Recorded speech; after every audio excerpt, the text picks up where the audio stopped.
வணக்கம். தாய்நாடு செய்திகளுடன் நான் நிரோஷன். கிளிநொச்சி பூநகரியை மையமாக கொண்டு அரசியல் நடத்திய ஒரு தமிழ் அரசியல்வாதியின் முகத்திரை என்று கிழிக்கப்பட்டுள்ளது. அந்த வெள்ளை வேட்டை அரசியல்வாதியின் ஊழல் தொடர்பான ஒரு பெரிய உண்மை இன்று வெடித்திருக்கின்றது.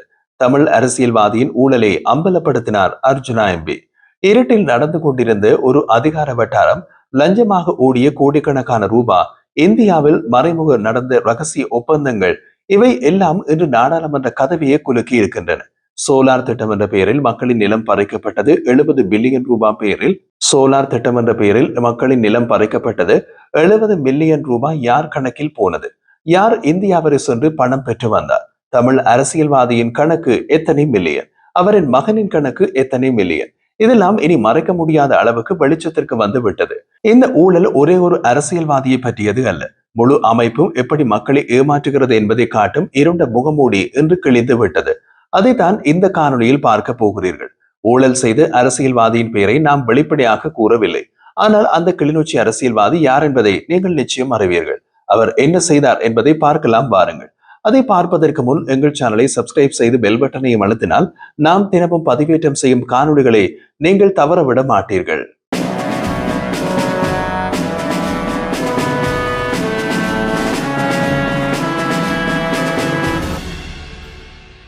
கிளிநொச்சியில் மதுபான சாலை அனுமதி பத்திரம் வழங்கப்பட்டதை தொடர்பான சர்ச்சை இன்னமும் அடங்காத நிலையில் அதே அரசியல்வாதி தொடர்பான மற்றும் ஒரு மிகப்பெரிய ஊழல் என்று நாடாளுமன்றத்தில் வெளிச்சத்திற்கு கொண்டு வரப்பட்டது.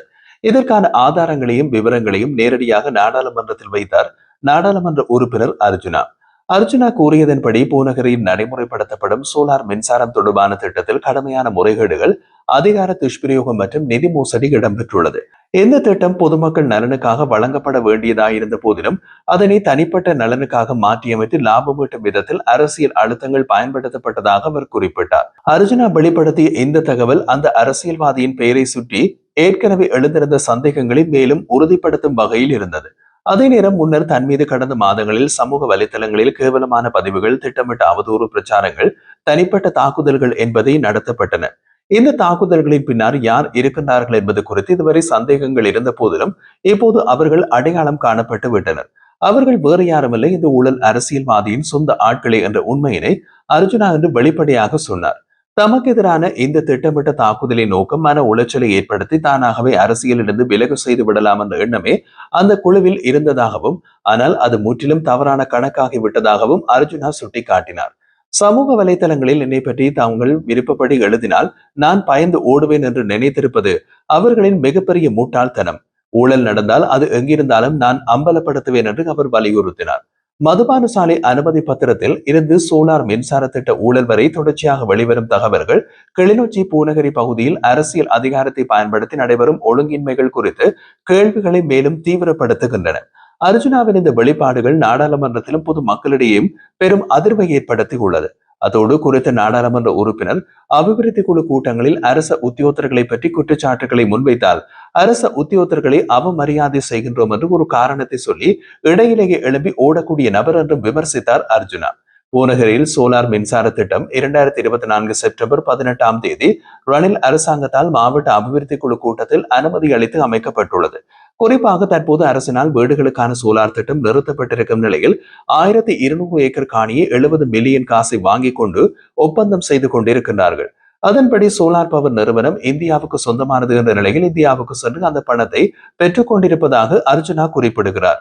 எனவே பூநகரை கிளிநொச்சி மக்கள் சிந்திக்க வேண்டிய இடத்தில் இருக்கின்றார்கள் என்று குறிப்பிடும் அர்ஜுனா, குறித்த பிரதேசங்களில் சரியான பாதை அமைப்பு, கட்டமைப்பு உள்ளிட்ட அபிவிருத்திகள் இல்லாத நிலையில் இந்த ஊழல் அந்த மக்களுக்கு செய்யப்பட்டிருக்கின்ற துரோகம் என்றார்.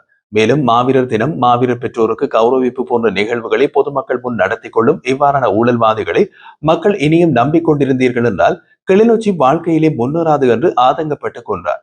இது தொடர்பாக விளக்கமாக அர்ஜுனா நாடாளுமன்றத்தில் உரையாற்றிய போது, சன்பவர் என்று சொல்லப்படுகின்ற சோலார் நிறுவனம் 2024ஆம் ஆண்டு செப்டம்பர் 18ஆம் தேதி ஒப்பந்தம் செய்யப்பட்டு காலாவதியாகிய நிலையில் கிளிநொச்சி மாவட்டத்தில் மதுபான சாலை அனுமதிகளை பெற்றிருக்கும் குறித்த நபர் இந்தியாவுக்கு சென்று மறுபடியும் ஒப்பந்தம் செய்திருப்பதை நினைக்க வெட்கமாக இருக்கின்றது. இந்த சன்பவர் நிறுவனம் ஊழியர்களுக்கு ஊழியர் சேமலாம நிதியம் முறையாக செலுத்தப்படாத குற்றச்சாட்டினால் உச்ச நீதிமன்றத்தில் வழக்கு தாக்கல் செய்யப்பட்டு 5 பில்லியன் ரூபாய் செலுத்தும்படி உத்தரவிடப்பட்டிருக்கிறது. குறித்த நிறுவனத்தின் மிக முக்கிய உறுப்பினர்கள் 3 பேர் வெளியில் சென்று மீண்டும் யுனைடெட் சோலார் எனர்ஜி என்ற பெயரில் வேறுமொரு நிறுவனத்தை ஆரம்பித்து மீண்டும் குறித்த ஒப்பந்தத்தை பெற்றிருக்கின்றார்கள்.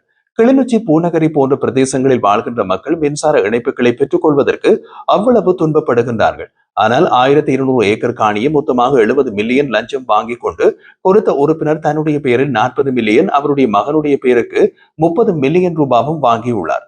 இன்னமும் தெளிவாக சுட்டிக்காட்டிய அர்ஜுனா, குறித்த நபரின் மகன் யாழ்ப்பாணம் இந்து கல்லூரியில் படித்த ஒரு விளையாட்டுத்துறை வீரர். இவருடைய கணக்குக்கு இந்தியாவிலிருந்து 30 மில்லியன் மற்றும் அவருடைய தந்தை நாடாளுமன்ற உறுப்பினருடைய கணக்குக்கு 40 மில்லியன் என்ற தொகை வைப்பிலிடப்பட்டிருக்கின்றது.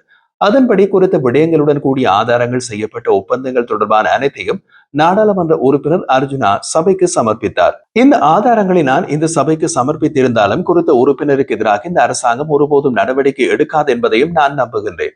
ஏனென்றால் அந்த உறுப்பினர் பிரதிநிதித்துவப்படுத்தும் கட்சி அண்மையில் ஜனாதிபதியிடம் சென்று சந்திப்பொன்றை மேற்கொண்டிருக்கின்றார்கள். அதனைத் தொடர்ந்து இப்போது நாடாளுமன்றத்திலே ஜனாதிபதியை போல் நல்லவர்கள் யாரும் இல்லை என்ற ரீதியில் அவர் பேச ஆரம்பித்திருக்கின்றார்.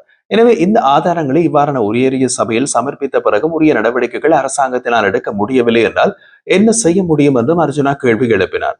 அதே நேரம் புத்தளம் மாவட்டத்தின் வைத்தியசாலை தரம் உயர்த்த வேண்டும் என்பது என்னுடைய ஆசை. ஆனால் முட்டாள்தனமான பொய்யான வாக்குறுதிகளை வழங்க வேண்டாம் என்று குறிப்பிட்ட அர்ஜுனா, நாடாளுமன்றத்தின் நிலையீர் கட்டளை 27/2 சுகாதார அமைச்சரிடம் கேள்வி எழுப்பப்பட்டிருப்பதாகவும் அவர் பதில் வழங்கும் போது அதை பார்த்துக் கொள்ளலாம் என்றும் குறிப்பிட்டிருந்தார். தொடர்ந்து பேசிய அர்ஜுனா, ஜனாதிபதி குறிப்பிட்டிருக்கிறார், ஊழல் தொடர்பான விடயங்கள் இருந்தால் தன்னுடைய அலுவலகத்திற்கு ஆதாரங்களுடன் வாருங்கள் என்று. ஆனால் இந்த நாடாளுமன்றத்திலே ஊழல் தொடர்பாக நான் 6வது ஆதாரங்களை சமர்ப்பித்திருக்கின்றேன். எனினும் ஜனாதிபதி அவர்கள் எந்த நடவடிக்கையும் எடுக்கவில்லை. மேலும் ஜனாதிபதி எதிர்க்கட்சியில் இருப்பவர்கள் கள்ளர்கள் என்று குறிப்பிட்டிருந்தாலும் நீங்கள் யாராவது ஊழல் தொடர்பான ஆதாரங்களை கொண்டு வந்தால் நடவடிக்கை எடுக்கிறேன் என்றார். ஆனால் இந்த ஆதாரங்களை பொய் என்று நிரூபித்தால் நான் நாடாளுமன்றத்தை விட்டு வெளியில் செல்கின்றேன் என்றும் அர்ஜுனா சவால் விடுத்தார்.